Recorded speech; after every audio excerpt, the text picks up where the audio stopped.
Hi everyone, it's QuickyBaby and welcome back to World of Tanks. And yesterday I made a video where I played all of the most popular tanks of America inside the game. Everything that's been played the most in the last 30 days on the European server. And it was a tragedy that the T-95 didn't get played. And today, I'm going to fix that. This is a must-have tank inside the game. If you're a super casual player, you must get it. If you're a super hardcore player, you must get it as well. Today, I'm going to be playing on my free-to-play account, so I'm not even using any premium fuel, and I'm not even using a premium consumable on this vehicle like I would usually do on my main account. On my main account, I build this thing a little bit differently. So this is a nice build for free-to-play, which uses a small repair kit. On my main account, what I will do is I'll drop the fire extinguisher and I'll drop the repair kit. And then what I'll do is I'll drop the vents and I'll be able to take a bounty protection technology instead.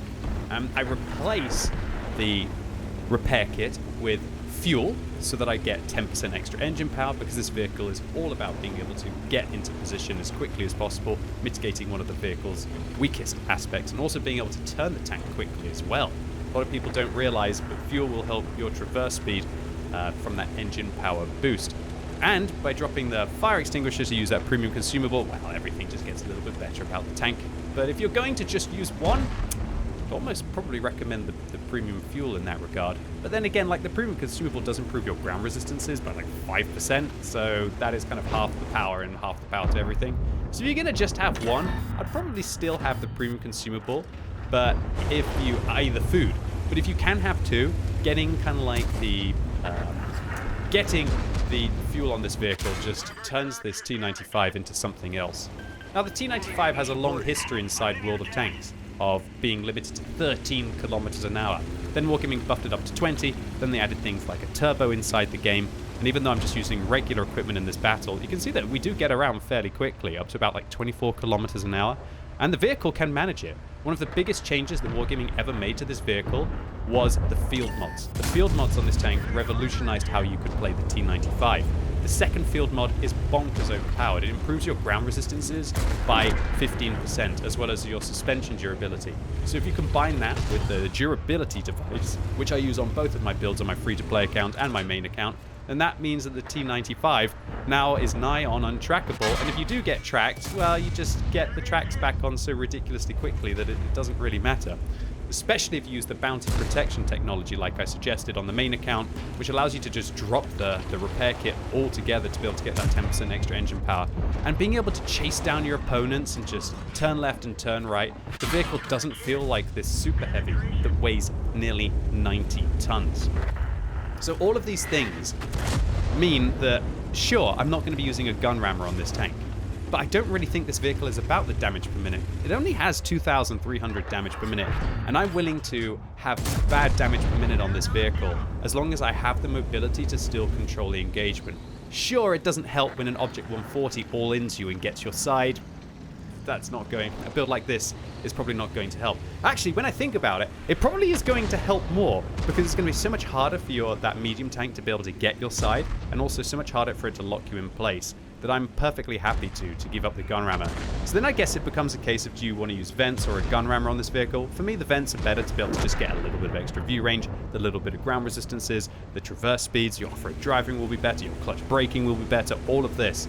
And I really don't think that when you've got such a big gun, 155mm on this vehicle, and you've got hopefully a long time to be able to reload to deliver that 750 alpha damage punch, that investing into one of the worst aspects of the tank is the correct thing to do when I can improve all of the other aspects, like aim time, the accuracy, so we can snap those shots in. Now, I know it's kind of a bit of a weird one, that sort of you're saying, hold on, QB, you're saying that you invest into the worst aspect of the vehicle, like the speed, but you won't invest into the worst aspect of the damage per minute? But that's only because of the alpha. If this thing had 400 alpha, for example, and using the 120, you must use a gun rammer. But funnily enough, in the game before this one, I used the 120, not because I ever would want to. The 155 absolutely slaps on this tank, and you must use the 155. It was because I was on my free-to-play account and I was cheap. I didn't want to have to buy another 155, and I put it on the T30, meaning that I didn't have one to have on the T95 for that one battle, and it was an absolute horror show. The 120mm just ruined this vehicle in every way. And so I played one more game for Twitch to show that the T95 was where it was at. And so far in this game, we have definitely been showing that. Okay, so I'm hoping this 752 goes back, but he seems to want to just face hug. Please fall back, dude. I think that was awful, but maybe I could have tried to get his side, but I didn't want to expose myself to the line of the 2 artillery. Oh well, I'm going to have to anyway. We take a hit from the Su-14-2. Luckily, I have a medkit on both of my builds, and now we're going to try and get our butt around because I was expecting the lion was going to be coming after me. So pretty solid result here. But this is where this game is going to get absolutely bonkers.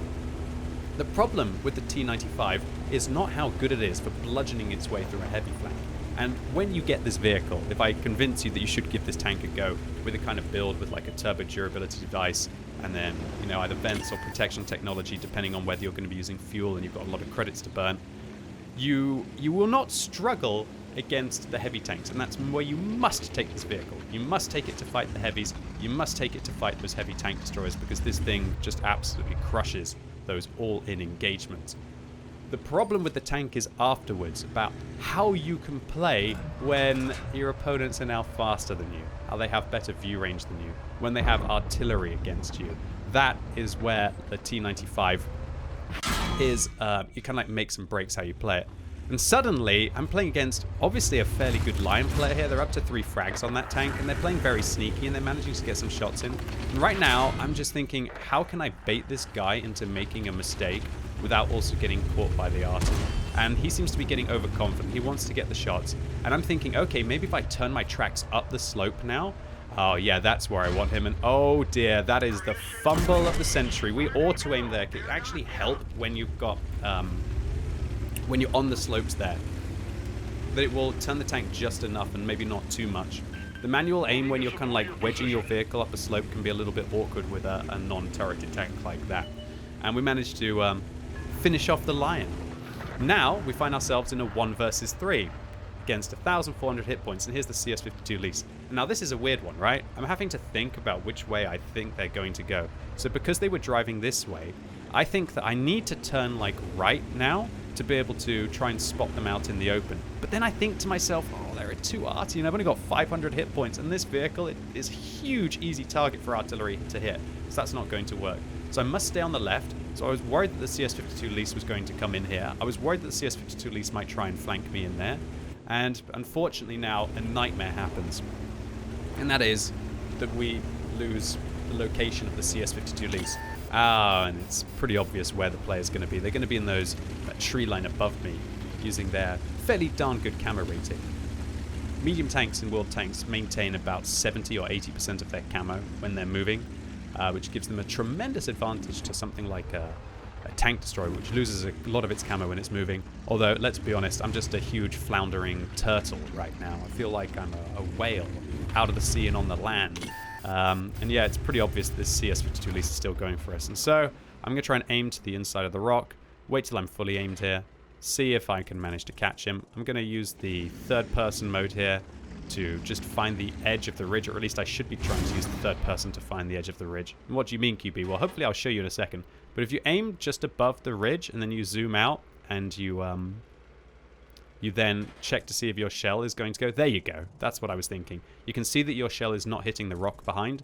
Zoom out, take a look, get close to the inside of the ridge, and then pray, and Sixth Sense goes off. Boom. Oh, no. Didn't manage to hit him there. What a shame. And I make a bit of a misplay here, and that is that I probably should have started wiggling, but oh, I must have been so close to him there. So at least I now know roughly where he's going. And so right now you want to aim at where he's going to be, wiggle a little bit so your weak points don't get caught. And right now it's like just about predicting which part of this tree line that the CS52 Lease is going to be in. And I know I could get flanked by the arty, but it's better to just take my chances here against the CS52 Lease and hope that the artillery flanks me and then maybe something stupid happens. Because right now that's what I need. I need something stupid to happen. And talk about stupid, by sitting still here, I am holding my mouse in the position. You can see I'm holding my right mouse button to try and catch them, but I'm also making my weak points stationary. And now I lose 324 of my remaining 500 hit points. See, the artillery's trying to go after us. We fire again. And the CS is doing a really good job in these bushes. Sixth Sense going off, this is frustrating, but it's just about keeping cool, not panicking, not trying to like drive at him and just getting dumped on by artillery or getting flanked. And just keep on trying and hope that something stupid happens. So just working that ridge, hoping that we can manage to get the shots in. Again, using that zoom out to be able to see exactly where the ridge is. Try and wait for the Sixth Sense to go off. And if the CS-52 Lease has brains, what he will do is he will wait till I fire before he actually commits and tries to shoot. So I'm not going to aim at him this time until you see that I'm just wiggling my gun around. But I'm getting an idea of where he's going to be. I think it's a little bit more to the left, a little bit higher as to where I need to aim. I use my med kit and oh baby, that looks fairly predictable. And lovely, and this suddenly got exciting. I got 4 minutes left to win this game. One artillery has just fired.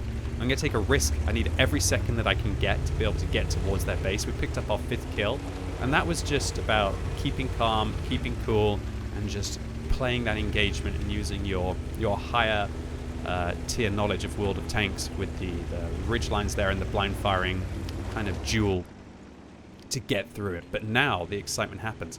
And I was actually calculating, okay, so if I go at like 20 kilometers an hour, that means I can go 3 kilometers a minute. I ping the map and I see that it was kind of about 600 meters that I needed to travel. And if I'm going like 3 kilometers, if I'm going like 3 kilometers an hour and I've got like a few minutes, I should be able to get that kind of a distance against my opponents. I need to get into the cap circle with 1 minute and 40 seconds left. So I think I should have time.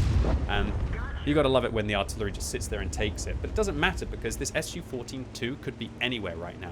And this is where, if I was on my main account and I had the fuel, it would be just such a tremendous advantage to be able to get up these slopes. And Twitch chat at the time was saying, you'll never make it, you'll never make it, you'll never make it. But look, maybe back in the day, the old T-95 would never make it. But this is the new Zoom Turtle, right? We've got a turbo, we've got the ground resistances, we've got everything that we need. We've got now still got like a minute and 15 seconds. And I was thinking, yeah, it's still going to be close, but I think I'm going to be able to get up the slope to be able to get here. So in this kind of a situation, you must get into a cap circle. I'm obviously never going to find where the other artillery is. You can't depend that you're going to find where the artillery is. So it's about creating a win condition. That's what you have to do to be able to get through these games. Create conditions where you can win, and then just hope that all the things fall into place. It's exactly what we did with the CS-52 Lease by getting our butt into cover against the artillery and managing to dunk him over the ridge line. We were just rolling the dice each time, adjusting where we were shooting, adjusting our timing to be able to catch them. And oh man, this is where that fuel would really come in handy. Only 7 kilometers an hour upslope, but I still have 30 seconds to be able to make it towards the cap circle. Yeah, feel like it's like a slow action movie moment, you know. Yeah, I can't do it, otherwise I can't monetize this video, right? But yeah, with just now 15 seconds left to start the cap, now I've just got to pray like 0, 1, 2, 3, 4, 5. Okay, the enemy artillery is not capping. That's a good sign as well. And because the enemy artillery is not capping, that means that I can actually win this. If he starts capping within 5 seconds, then it's going to be a draw. But he's not capping within 5 seconds, so he won't get that 5-second grace period he has to try and also cap out. So I'm actually playing for the win here as long as they don't interrupt. So in this kind of a situation, I was thinking that this artillery must have been around the corner. So it's about setting myself up to be able to try and get a shot on him. But okay, well, we now know that the enemy artillery was nearly in our cap circle. So he was trying to cap as well. So I'm going to go for an HE shell here, and you're thinking, QB, why are you loading an HE shell? Well, there's no way that I can fire more than 720 meters, and the cap circle is at least like a kilometer away, so I can't actually blind fire the RT in the cap circle. But what I'm going to do now is I'm going to load HE, and I'm going to time it for about his 30-second reload, where I shoot down the rubble when he's nearly reloaded to try and bait him into thinking that I'm in the center there and that I've knocked down those boxes, but it's actually my HE shell that have knocked down the boxes, and he should... yeah. He shoots the center, and I'm pretty sure he's going to have a longer than a 30-second reload. So I was pretty darn happy about that. Now, the next question is should I go and sit where I baited him into shooting? Because, you know, like, lightning doesn't strike twice in the same spot. Or, that's a bit of a tricky one. So I just decide I don't want to go towards the edge, because that's where I expect he'll be, and I'll position myself towards the center. and the edge, where hopefully he's not going to be able to catch me, and the timer runs out, and oh Jesus.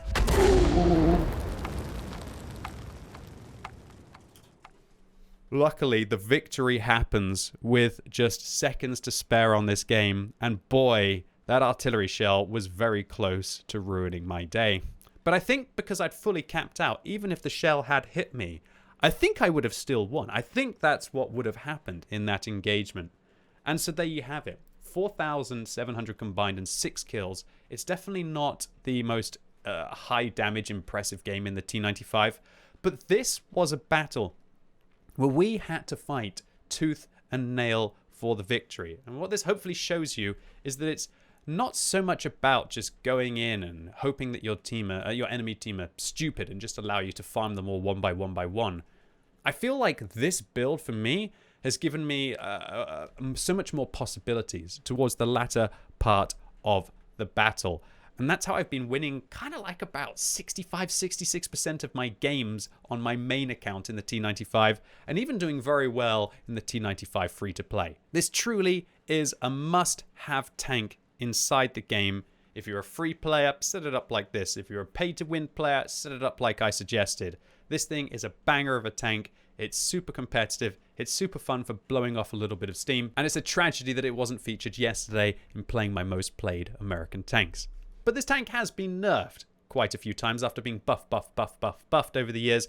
I still think it's in a sweet spot, and I still think it's an amazing vehicle. So this was an ace tanker for the T95 with 1,377 base experience, taking down that 1 versus 3, a top gun for our 6 kills, an invader medal for capping the base out, and a steel wall medal for blocking 3,600 damage, enough to destroy this tank a couple times over, and a high caliber for that, just shy of 5,000 damage. And this was a good start on my free-to-play account, claiming my second mark of excellence, while also making a profit without a premium account. Ladies and gents, that was about as free to play as it gets. So this is why the T95 is my most played tier 9 tank destroyer on my main account, and there's nothing stopping you setting this vehicle up in a little bit of a crazy way and winning 2/3 of your games solo. Anyway, ladies and gents, boys and girls, that was it for today. Hope you enjoyed this look at a must-have tank, the T95 inside the game. If you enjoyed this video, especially as I'm playing on my Plays for Free account without a premium account as well, make sure you give it a thumbs up. If you hated it, give it a thumbs down. And if you're watching this video as it goes live on Friday, I'm going live all day on twitch.tv/QuickyBaby with brand